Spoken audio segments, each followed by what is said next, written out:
ഇപ്പോൾ യഥാർത്ഥത്തിൽ ഈ പഹൽഗാമിൽ സംഭവിച്ചത് എന്താണ്? നിങ്ങൾക്കറിയുന്ന പോലെ അനന്ത്നാഗ് ജില്ലയിലെ ഒരു പ്രദേശമാണ് ഈ പഹൽഗാം.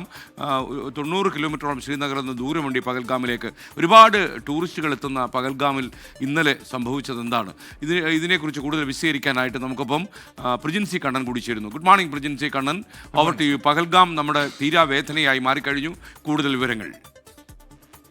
ഇന്നലെ ആക്രമണം ഉണ്ടായ ഈ മേഖല എത്രമാത്രം സുരക്ഷാ മേഖലയാണ് എന്നതാണ് ഏറ്റവും ആദ്യം നമ്മൾ ശ്രദ്ധിക്കേണ്ടത്.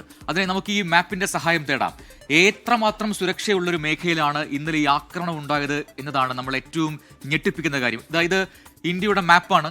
ഇതിന്റെ ഭൂമിശാസ്ത്രപരമായ പ്രത്യേകത നമ്മൾ മനസ്സിലാക്കിയെങ്കിൽ മാത്രമേ എവിടെ നിന്നാണ് ഏത് രീതിയിലാണ് ഈ ആക്രമണം ഉണ്ടായതെന്ന് മനസ്സിലാക്കാൻ കഴിയുകയുള്ളൂ. ഇതിപ്പോൾ ജമ്മു കശ്മീരും ഹിമാചൽ പ്രദേശൊക്കെ നമുക്ക് കാണാം. ഇതിന്റെ പടിഞ്ഞാറ് ഭാഗത്തായിട്ടാണ് പാകിസ്ഥാൻ സ്ഥിതി ചെയ്യുന്നത് എന്നത് വളരെ വ്യക്തമാണ്. പക്ഷേ ഈ പാകിസ്ഥാന്റെ പ്രധാനപ്പെട്ട എല്ലാ മേഖലകളും പടിഞ്ഞാറ് ഭാഗത്താണെങ്കിൽ, ഈ ജമ്മു ആൻഡ് കശ്മീരിന്റെ പടിഞ്ഞാറ് ഭാഗത്താണെങ്കിൽ, ഈ നുഴഞ്ഞുകയറ്റവും ആക്രമണവും ഏറ്റവും കൂടുതൽ ഈ വടക്കൻ അതിർത്തികളിലൂടെയാണ് ഇന്ത്യയിലേക്ക് നടക്കുന്നത് എന്നാണ് നമുക്ക് മനസ്സിലാക്കാൻ കഴിയുന്നത്. അതുകൊണ്ട് തന്നെയാണ് ഈ കാർഗിൽ അടക്കമുള്ള ആ മേഖല, അവിടെ ഒരു നിയന്ത്രണ രേഖ, ലൈൻ ഓഫ് കൺട്രോൾ ഉള്ളത്. LOC കാർഗിൽ എന്നാണ് അറിയപ്പെടുന്നത്. ആ നിയന്ത്രണ രേഖ ഒരു അന്താരാഷ്ട്ര ഒരു ബൗണ്ടറി അല്ലെങ്കിൽ പോലും ആ രീതിയിൽ ഒരു സീസ് ഫയർ, അവിടെ ഒരു വെടിനിർത്തൽ കരാറൊക്കെ നിലവിലുണ്ട് എന്നാണ് ഈ രാജ്യങ്ങൾക്കും ഇടയിൽ ഉണ്ട് എന്നാണ് നമ്മൾ മനസ്സിലാക്കുന്നത്. അപ്പോൾ ആ LOCക്കൊക്കെ ഏറ്റവും അടുത്ത് അല്ലെങ്കിൽ നിയന്ത്രണ രേഖയ്ക്ക് ഏറ്റവും അടുത്തുള്ള പ്രദേശത്താണ് ഇന്നലെ ഈ ആക്രമണം ഉണ്ടായത് എന്ന് കാണാം. നമുക്ക് കുറച്ചുകൂടെ വളരെ വിശദമായി നമുക്ക് ഈ മാപ്പിലേക്ക് വന്നു കഴിഞ്ഞാൽ എവിടെയാണ് ഏത് രീതിയിലാണ് ഈ ആക്രമണം ഉണ്ടായത് എന്ന് മനസ്സിലാക്കാൻ കഴിയും. ജമ്മുവിന് തൊട്ടടുത്ത്, അതോടൊപ്പം തന്നെ ശ്രീനഗർ പോലുള്ള പ്രധാനപ്പെട്ട ഒരു സ്ഥലത്തിനടുത്താണ് ഈ ആക്രമണം ഉണ്ടായത് നമുക്ക് വളരെ വ്യക്തവുമാണ്.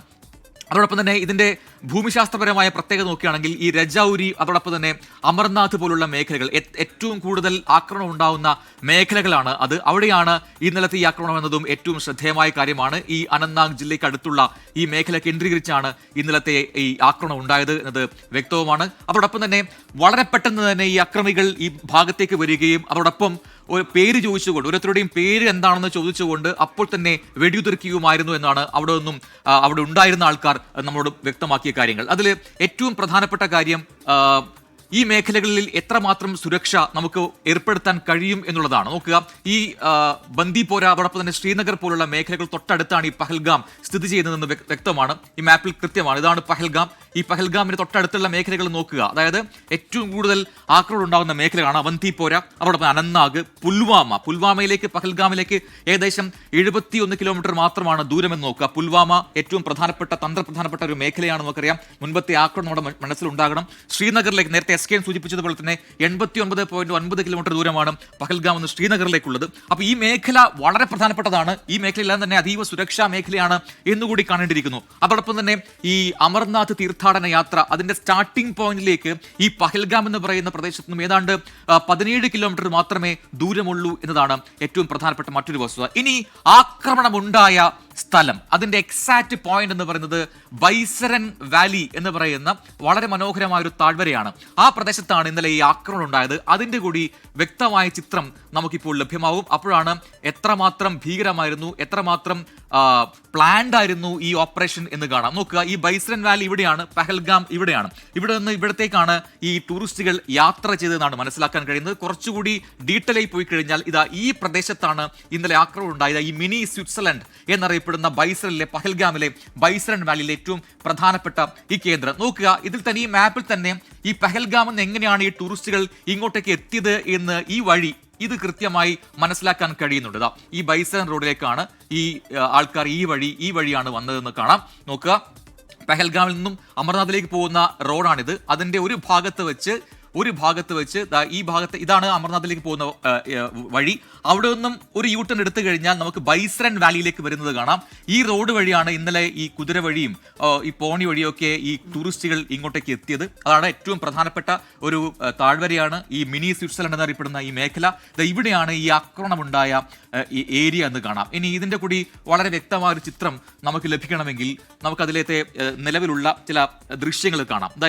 ഇത് മിനി സ്വിറ്റ്സർലൻഡ് ബൈസരൻ എന്ന് പറയുന്ന മേഖലയാണ്. ഇവിടെയാണ് ഇന്നലെ ഈ ആക്രമണം ഉണ്ടായ മേഖല. ഇവിടെയാണ് ഇതിന്റെ ഒരു ഭൂമിശാസ്ത്രപരമായ പ്രത്യേകത കൂടി നമുക്ക് വളരെ പെട്ടെന്ന് തന്നെ കാണാം. നോക്കുക, ഇതിൽ എടുത്തു പറയേണ്ടതാണ് ഇതിന്റെ രണ്ട് രീതികൾ. അതായത് ഈ വിന്റർ സീസണിൽ മൊത്തത്തിൽ മഞ്ഞിൽ കുളിച്ചു നിൽക്കുന്ന ഒരു പ്രദേശം. അതോടൊപ്പം തന്നെ മറ്റ് സമയങ്ങളിൽ, പ്രത്യേകിച്ച് സമ്മർ സീസണിലൊക്കെ ആണെങ്കിൽ ഇതുപോലെ പച്ച പിടിച്ചു നിൽക്കുന്ന ഒരു മേഖലയാണ് ഈ മിനി സ്വിറ്റ്സർലൻഡ് എന്ന് പറയുന്നത്. ഏറ്റവും മനോഹരമായ ഒരു പ്രദേശമാണ്. അവിടെയാണ് ഈ ആക്രമണം ഉണ്ടായത് എന്നത് ഞെട്ടിപ്പിക്കുന്നതാണ്. അതോടൊപ്പം തന്നെ ഏറ്റവും പെട്ടെന്ന് തന്നെ ഈ അക്രമികൾ ഈ പ്രദേശത്തേക്ക് വരികയും ഈ ആൾക്കാരുടെ അടുത്ത്, ഇവിടെ കൂടി നിന്ന ആൾക്കാരുടെ അടുത്ത് ചോദിക്കുകയും എന്താണ് നിങ്ങളുടെ പേര് എന്ന് ചോദിക്കുകയും ആ പേര് നോക്കിക്കൊണ്ടൊക്കെ ആക്രമിച്ചു എന്നാണ് ഈ ആക്രമണത്തിന് ഇരയായ ആൾക്കാർ തന്നെ പറയുന്നത്. ആ തന്ത്രപ്രധാനമായ ആ മേഖലയിൽ എന്തുകൊണ്ട് ഇങ്ങനെ ഒരു സുരക്ഷാ വീഴ്ച ഉണ്ടായി എന്നൊക്കെയുള്ള കാര്യങ്ങൾ അധികൃതർ ഇപ്പോൾ പരിശോധിച്ചുകൊണ്ടിരിക്കുകയാണ്. ഇനി മറ്റൊരു പ്രധാനപ്പെട്ട കാര്യം, ഈ മേഖലയിലേക്ക് നോക്കുക. നേരത്തെ ഞാൻ സൂചിപ്പിച്ചതാണ് ഈ ബൈസറൻ വാലി, അതോടൊപ്പം തന്നെ മിനി സ്വിറ്റ്സർലൻഡ് എന്നറിയപ്പെടുന്ന ഈ മേഖല. ഇവിടെയാണ്, ഈ മൈതാനത്താണ് ഇന്നലെ ഈ സഞ്ചാരികളൊക്കെ തടിച്ചുകൂടിയത്. അവിടെയാണ് ഈ ആക്രമണം ഉണ്ടായത്. വളരെ പെട്ടെന്ന് തന്നെ അവിടത്തേക്ക് വരികയും ചെയ്തു. ലൈൻ ഓഫ് കൺട്രോളിലേക്ക്, അതായത് നിയന്ത്രണ രേഖയിലേക്കും കാർഗിലിലേക്കൊക്കെ പോകുന്നത് ഈ മേഖലയിലേക്കാണ്. ഇതിന് ഇവിടുന്നും ഒരു വടക്ക് കിഴക്കൻ മേഖലയിലേക്കാണ് നീങ്ങുന്നത് ഈ ലൈൻ ഓഫ് നിയന്ത്രണ രേഖ. അപ്പോൾ അത് പല വഴികളിലൂടെ ഒരു പക്ഷേ ഈ നുഴഞ്ഞു കയറ്റക്കാർ വരികയും ഇതിനെ ടാർഗറ്റ് ചെയ്യുകയും ചെയ്തു എന്നാണ് മനസ്സിലാക്കാൻ കഴിയുന്നത്. ഒരുപാട് പേർ ഒത്തുകൂടുന്ന ഈ ഒരു പ്രദേശത്തേക്ക്, ഈ ഒരു മൈതാനത്തേക്ക് ചുറ്റുവട്ടത്തുനിന്നും ഇതിന്റെ ചുറ്റുനിന്നും ആൾക്കാർ വരികയും അക്രമികൾ വരികയും ഇവരെ ആക്രമിക്കുകയായിരുന്നു എന്നുമാണ് നമുക്ക് മനസ്സിലാക്കാൻ കഴിയുന്നത്. SK